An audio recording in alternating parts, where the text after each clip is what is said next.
Halo, perkenalkan nama saya Nova Berliana Nenggolan. Akan menjelaskan sedikit tentang hasil presentasi saya, yaitu tentang bukti audit. Yang pertama adalah pengertian bukti audit. Saya membagi pengertian bukti audit menjadi dua bagian, yaitu yang pertama, bukti audit adalah informasi yang digunakan oleh auditor. Dan yang kedua adalah bukti audit yang digunakan oleh auditor tersebut harus memenuhi dan sesuai dengan kriteria yang ditetapkan. Bukti audit dapat mencakup informasi yang sangat persuasif, baik ataupun tidak persuasif, seperti respon atas pertanyaan dari karyawan klien. Keputusan bukti audit adalah penentuan jenis dan jumlah bukti audit yang tepat yang diperlukan untuk memastikan bahwa laporan keuangan telah disajikan secara wajar.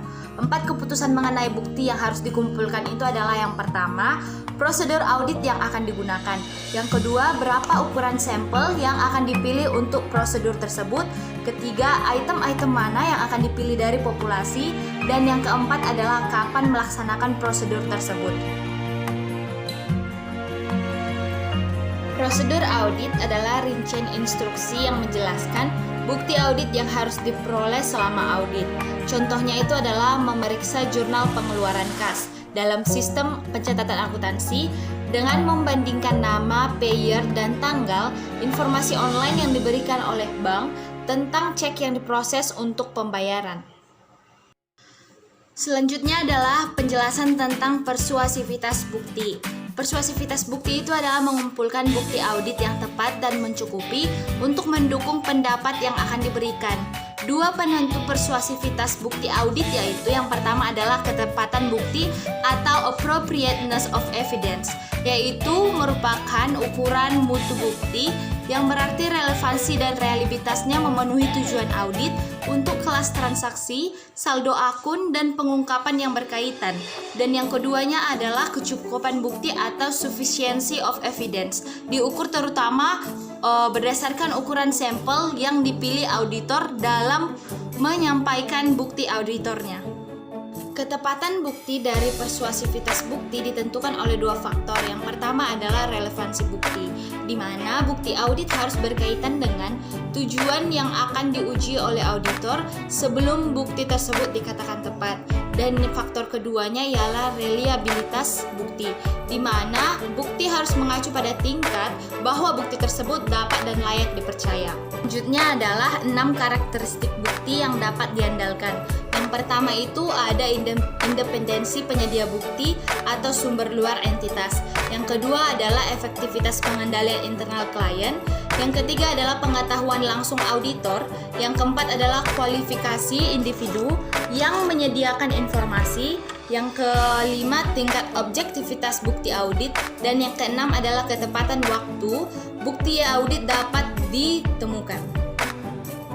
Jenis-jenis bukti audit. Terdapat 8 kategori bukti dan jenis-jenisnya. Yang pertama adalah pemeriksaan fisik, yang kedua adalah konfirmasi, yang ketiga adalah inspeksi, yang keempat adalah prosedur analitis, yang kelima adalah wawancara dengan klien atau inquiries of the client, yang keenam adalah rekalkulasi, yang ketujuh adalah pelaksanaan utang, dan yang kedelapan adalah observasi. Pada garis besar, tujuan prosedur analitis adalah yang pertama, memahami industri dan bisnis klien.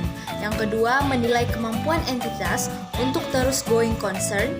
Yang ketiga adalah menunjukkan adanya kemungkinan salah saji dalam laporan keuangan. Dan yang keempat adalah mengurangi pengujian audit yang terinci. Menjadi seorang auditor dalam mencari bukti audit, auditor harus mampu memutuskan prosedur audit apa yang akan digunakan untuk memenuhi setiap tujuan audit yang berkaitan dengan saldo. Yang kedua, berapa ukuran sampel yang tepat. Yang ketiga, item-item mana dari populasi yang harus dimasukkan dalam sampel. Dan yang terakhir itu adalah kapan akan melaksanakan setiap prosedur analitis bukti audit.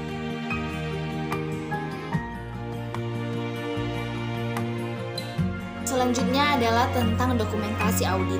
Dokumentasi audit adalah catatan utama tentang prosedur auditing yang diterapkan dengan bukti yang diperoleh dan kesimpulan yang dicapai auditor dalam melaksanakan pengawasan.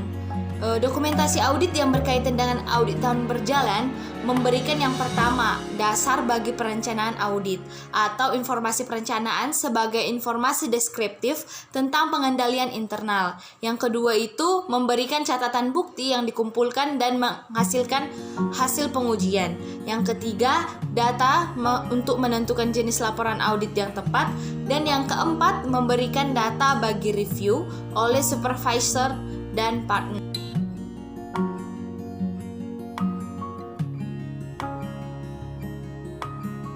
Bentuk file dari bukti audit yang pertama itu adalah file permanen atau permanent file. Berisi data yang bersifat historis atau berlanjut yang bersangkutan dengan audit saat ini. File permanen itu meliputi yang pertama, kutipan atau salinan dari dokumen perusahaan yang terus-menerus penting, artinya seperti akte pendirian, anggaran rumah tangga, dan lain-lain.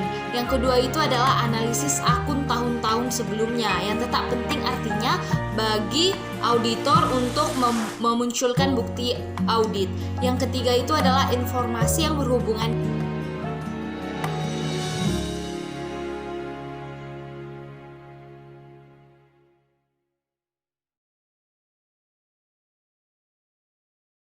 kedua itu adalah file tahun berjalan atau current file yang berisi semua dokumentasi audit yang dapat diterapkan pada tahun yang diaudit.